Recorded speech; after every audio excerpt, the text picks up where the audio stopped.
Welcome back to another episode of Rock Boys Football. Dill, we kind of had the feeling that Brian Kelly and LSU would be aggressive in the transfer portal. As it sits right now, I don't think there's a better transfer portal class than what LSU is bringing in for a couple of different reasons. Not only is the quantity certainly there, the quality of player is certainly there, but I think most importantly, and something we always talk about when you're trying to build a transfer portal class, what are you trying to do? Yeah, you want to bring in a lot of good players, but you want to bring in a lot of good players at the positions you need to bring in good players at. That is exactly what LSU is doing. I mean, you look at Braelin Moore. What intrigues me most about this commitment is one, you're getting a multi-year starter at the Power 4 level, a guy that has played very good football for Virginia Tech over the last 2 seasons.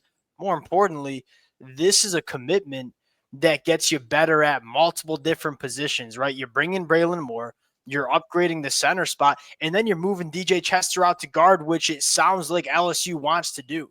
And so you're upgrading the center position. You're getting DJ Chester, a kid that I think is going to be a really good football player. You get him in a better position for him to be successful.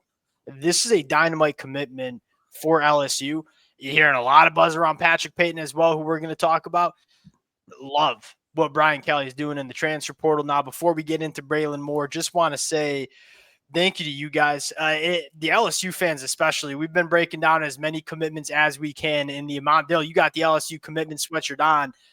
The amount of support y'all have shown the boys has been amazing. We're having a blast doing it.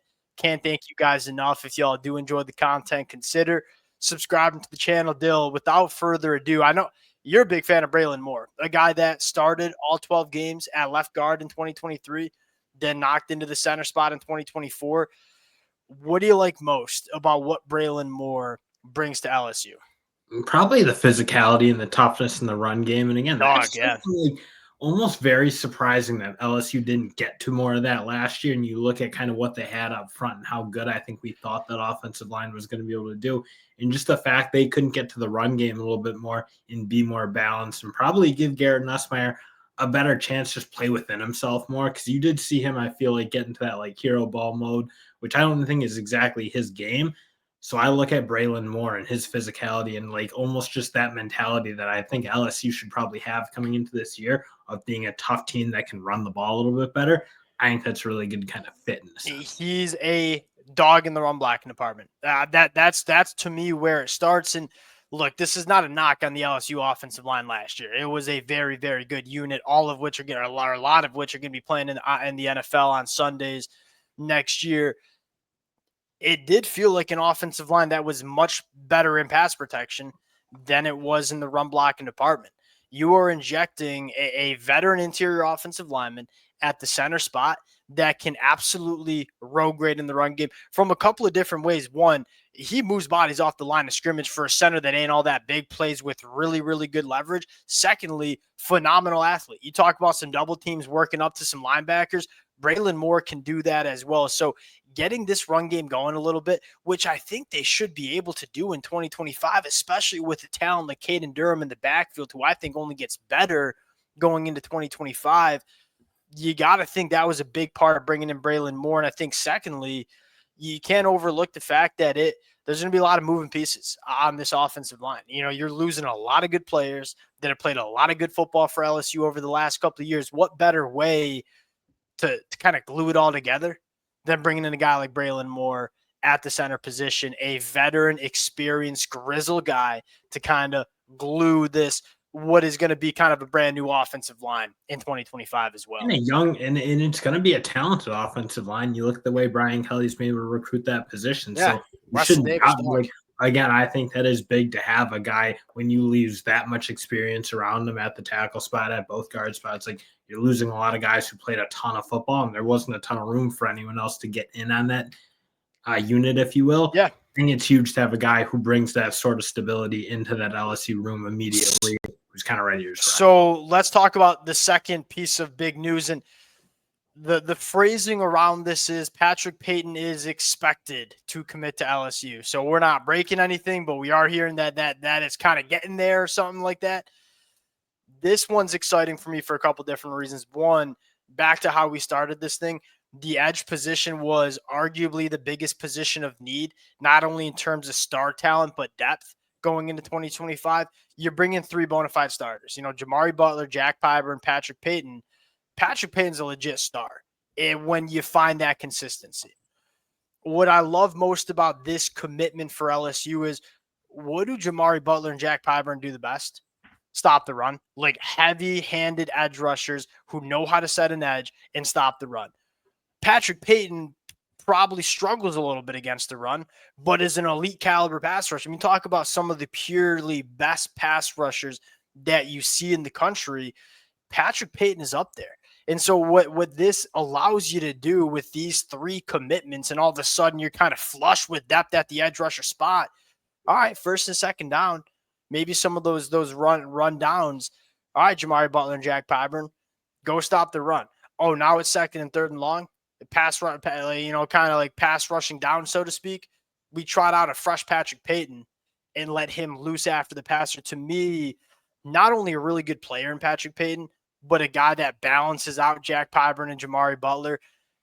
That's what excites me the most about this one. Yeah, and I almost look at him as like, if you were going to project out what you would have wanted Deshaun Womack to turn into, Patrick Payton's kind of that guy. And Deshaun Womack, again, you probably didn't see enough progress. He obviously decided to move on. And now I think you get that real kind of elite, twitchy, long, athletic pass rusher that you probably missed last year. And you had good physical. I don't want to like take anything away from Braden Swinson. Really played well last year. But like, that was a unit that didn't feel like they had that real eraser as a pass rusher. And Patrick Payton I still think there's a level you can get out of him. And there's been some inconsistencies, probably some maturity things at the Florida State program. But man, if you can really get him locked in playing consistently and playing with the type of effort I think you need to play with down to down, yes, you have a real special that is a conversation with Patrick Payton. He's one of those players that we like to say, cut me the 20 best plays, and you're looking at first round NFL draft pick. But sometimes the other 20% plays are really inconsistent and not good. If you can get him finding that consistently dominant, because you know it's there. Like we see with throwing 2 eyes, this kid can dominate from time to time. Now we got to do it on a little bit more consistent basis and not be a liability in the run game, which he has gotten better with. Like he's putting on some weight. He can stop the run better. I think it's a lot of times it's like effort with Patrick Payton than anything else. And I'm kind of excited to see what the change of scenery looks like for him. It kind of was getting a little toxic there in Tallahassee. Not only because they were losing football games, but go back 12 months ago after Florida State came off a very, very good season. Patrick Payton decides to hit the transfer portal, then threatens to go to the NFL, and then decides to come back to Florida State, and then they lose a bunch of games. Just wasn't an ideal environment for this kid. And it's one of those things where get him around different people, get him in a different scenery. What can he do? The last one, and this will fly under the radar, but we talk about this all the time, like building some depth on the middle of the defensive line, being able to rotate big bodies. Sadir Mitchell, he's not going to be a guy that puts up the numbers someone like Patrick Payton does, but he's going to be a hard-nosed dude that hopefully can do some of that dirty work. Hasn't necessarily done it at his time at Texas yet, but what excites me the most is there's a lot of familiarity with Bo Davis. Look, Bo Davis wouldn't be bringing him to LSU if he didn't think he could play. And we know LSU's looking for these kind of bodies on the inside of the defensive line. Sadir Mitchell probably doesn't start. He's probably not going to wreck games for you, but he's probably going to give you 15 to 20 really good snaps in a football game, allowing you to keep some of your other game records fresh.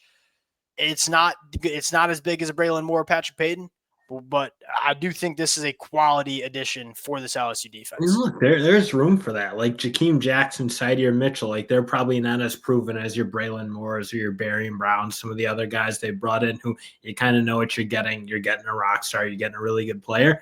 But there's room to grab these developmental pieces. And Sadir Mitchell is like him and Jakeem Jackson, again, came out of high school, very talented players, haven't seen a ton of consistency. Sadir Mitchell's a guy you look like, I wouldn't be surprised if they get him 20 pounds lighter or something. Yeah, have to. He needs to be able to move a little better than I think you've seen on the film so far. But certainly a guy, you look at how young this group's going to be up front. It's like, I mean, you can get excited now because it feels more talented. Like Ahmad Bro and McKinley Jackson, I think you're really excited to kind of see what they can, or Dominic McKinley, sorry. but like you're excited about what you can see from, especially Ahmad, bro. He was awesome last year, so you're excited about like kind of the upside you have there. But yeah, Yes. you needed a little bit more depth, a little bit more meat in that room. And Sadir Mitchell's a good, solid piece. Like again, you said it. Like he's not going to be the guy who's going to put big numbers up there, at least right now. Again, could he develop into that? Possibly. But you needed more bodies in that room. Yeah, and you needed some guys to do some dirty work. Like every really good defensive line has these guys that they don't necessarily put up a ton of numbers, but they're a very important part of a defense. You talk about keeping a linebacker like Whit Weeks clean coming downhill. Sadir Mitchell can do that kind of stuff. Dill, I think, and I'm interested to hear your take. Look, Ole Miss is doing some good work. Auburn's doing some good work. To me, LSU's got the best transfer portal class in the country so far because it's kind of a combination of, okay, quantity's there. We're bringing in a lot of guys, but the quality is there.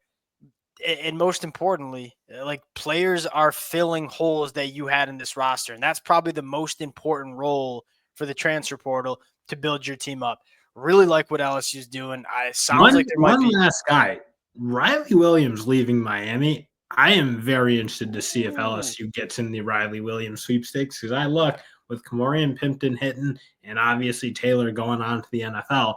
You have Trey'Dez Green, who's certainly a really talented player, but I look at having more of an inline all-down tight end.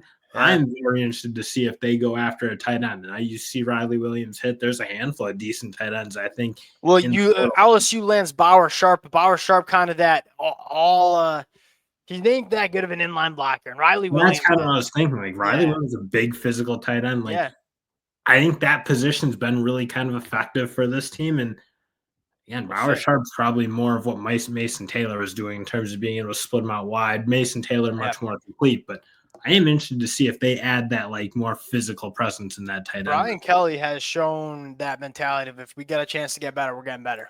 And we'll see if they decide to pursue. We'll close it out there. Appreciate you guys rocking with it. If y'all do enjoy the content, consider subscribing to the channel, and we'll talk to y'all later.